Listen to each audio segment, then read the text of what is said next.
Sur ce site de crémation hindou à Katmandou, des familles rendent hommage à leurs proches alors que les agents de santé se préparent à effectuer les derniers rites pour les victimes de la Covid-19. Cette femme âgée est en deuil pour sa jeune nièce.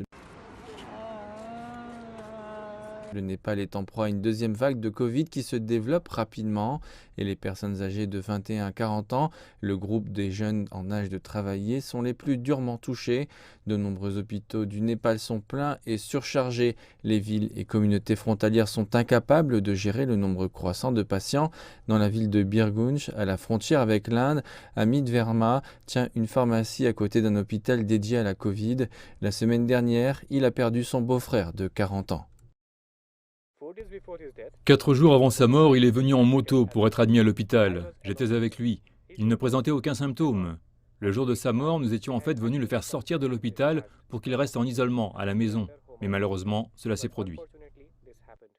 Le personnel de santé a du mal à faire face non seulement à la pénurie de lits et d'oxygène, mais aussi au manque de médicaments vitaux et de fournitures médicales de base dans de nombreuses parties du pays, y compris la capitale. Il y a une grande différence entre la vague actuelle et la vague précédente. Il était relativement facile de gérer les patients pendant la première vague.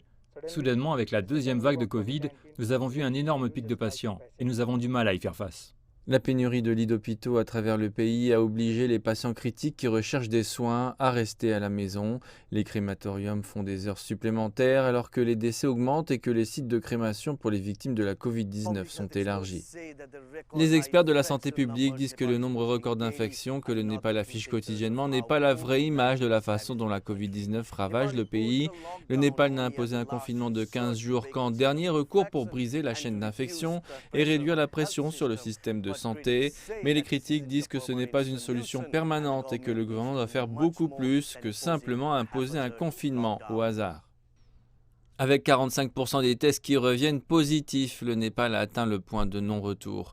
Alors que le pays se prépare à l'arrivée de fournitures médicales cruciales en provenance de Chine et d'Inde, avec la promesse d'une aide supplémentaire venant d'autres pays, les experts soulignent que des doses de vaccins doivent être incluses dans l'effort international pour aider sur le long terme.